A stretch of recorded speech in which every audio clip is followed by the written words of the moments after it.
Hello guys, I am Palak Shah from BioBits. Today I am going to speak on the topic that NEET 2025 will be easy or difficult. हाँ, जैसे हम लोग NEET 2020 का four का paper और रीनीट का paper देखेंगे तो वो मॉडरेटली इजी मॉडरेटली डिफ़िकल्ट वाला सीन था उसमें। तो उसमें हम लोग बात करते हैं बायोलॉजी बहुत इजी था एंड रीनीट वाला भी इजी था। फिज़िक्स मॉडरेट था, दोनों मॉडरेटली डिफ़िकल्ट था।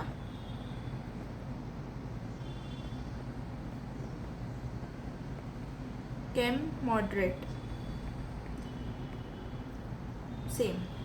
सो मेरा पॉइंट ये है कि जैसे अभी नीट 2025 में फ़िज़िक्स थोड़ा कंसेप्चुअल आने का बहुत चांसेस है, क्योंकि दिस ईयर ऑल्सो बहुत सारा कंसेप्ट पे क्वेश्चन था, जैसे एटम्स का, सेमीकंडक्टर्स का, rotational dynamics, electrostatics, ray optics तक का, वेव ऑप्टिक्स, उन सब के बहुत कंसेप्चुअल क्वेश्चंस आए थे। तो next year there are high chances कि कंसेप्चुअल क्वेश्चंस इससे ज़्यादा हो, क्योंकि पेपर का लेवल थोड़ा बढ़ाना है, क्योंकि इस साल जो भी हुआ सब इतना कट ऑफ हाई गया, तो उसके वजह से पेपर का लेवल थोड़ा बढ़ेगा, क्योंकि ओनली मेरिट बेस्ड फिर मिल जाए।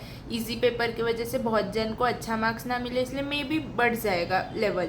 सो फिज़िक्स में कंसेप्चुअल क्वेश्चन बहुत इंपॉर्टेंट है। और बायो का इस साल कैसे डायग्राम बेस्ड एनसीईआरटी का डायरेक्ट और इजी क्वेश्चन थे, डायरेक्ट एनसीईआरटी बेस्ड, उसमें कुछ ज़्यादा सोचने का था ही नहीं।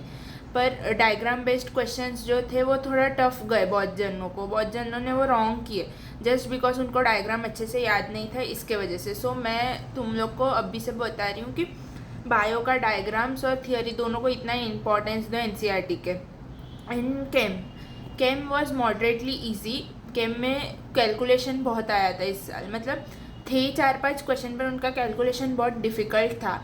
सो मैं रिक्वेस्ट करती हूँ कि कैलकुलेशन वाले पार्ट पे भी थोड़ा काम करें। और फिज़िक्स का यूनिट कन्वर्जन इस साल 3-4 क्वेश्चन थे जिसमें यूनिट कन्वर्ट करना था आंसर लाके। So you need to know that basics also. और केम का organic inorganic was quite easy, inorganic was very easy, organic was also easy, it was direct that अपना ये बेस था, डायरेक्ट रिएक्शन, उसमें कुछ ज़्यादा पूछा नहीं था। और फिजिकल में एक दो अच्छे क्वेश्चंस थे इक्विलिब्रियम का, और इसका भी अच्छा क्वेश्चंस था अपना सॉल्विंग का।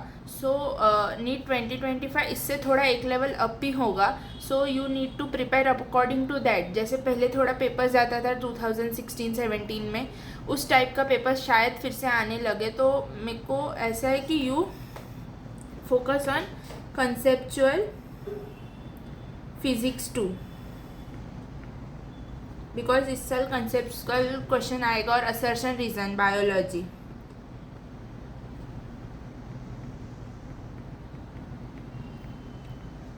सो और जैसे इस साल प्रैक्टिकल केमिस्ट्री का 2 ही क्वेश्चन था सेक्शन बी में, पर इस साल प्रैक्टिकल केमिस्ट्री से अच्छा क्वेश्चन आ सकता है। सो बी प्रिपेयर्ड। और पेपर का लेवल 1-2 स्टेप ज़्यादा रहेगा इस साल से। सो दूसरा सब सेम रहेगा, पोर्शन वगैरह, बट थोड़ा कंसेप्ट पे ज़्यादा ध्यान देना। न्यूमेरिकल्स भी उतने इंपॉर्टेंट है, पर कंसेप्ट ज़्यादा इंपॉर्टेंट है। न्यूमेरिकल सब लोग इजीली सॉल्व कर सकते हैं फॉर्मूला याद रख के, पर कंसेप्ट सबको नहीं आता, एंड उसके वजह से थियोरी क्वेश्चंस जाएगा तुम लोग का। So make sure that you do that also. और हमारे लेक्चर्स में बायोबाइट्स जो 8 जुलाई से स्टार्ट करने वाला है, we will focus on both concept and numericals, and we will also give physics का एनसीईआरटी का इम्पोर्टेंट पॉइंट, सो दैट कि आपको फिज़िक्स का एनसीईआरटी ना पढ़ना पड़े। एंड कट ऑफ इस साल जैसे 655 जा रहा है, next year there are chances कि पेपर डिफ़िकल्ट आएगा तो 630-640 हो सकता है। सो फॉर 630-620 में भी 640 इतना नहीं जाएगा। तो फॉर मिनिमम स्कोर आपका होना ही चाहिए 645 to 650। मैक्सिमम तो स्काई इज़ द लिमिट, पर फिर मिनिमम इतना तो चाहिए ही। सो मेक श्योर दैट कि तुम लोग अच्छे से करो, जिस हिसाब से इस साल हुआ है उतने उस हिसाब से ना करके थोड़ा ज़्यादा करना, ताकि तुम लोग का जो कंसेप्चुअल क्वेश्चन है, असर्शन, रीज़न, वो सब क्वेश्चंस इजीली आ सके, क्योंकि next year paper level difficult होगा, तो वो डिफ़िकल्टी लेवल किधर बढ़ाएंगे, वो इस क्वेश्चंस में बढ़ा सकते हैं डिफ़िकल्टी लेवल। दूसरा कुछ ज़्यादा नहीं पूछेंगे, जो पोर्शन है उतना ही पूछेंगे, but still you need to be assure that कि तुम्हारा एक भी क्वेश्चन गलत ना हो। So NEET at the end conclusion, NEET 2025 moderately difficult होगा, ना कि ईजी होगा। So be prepared according to that. Thank you.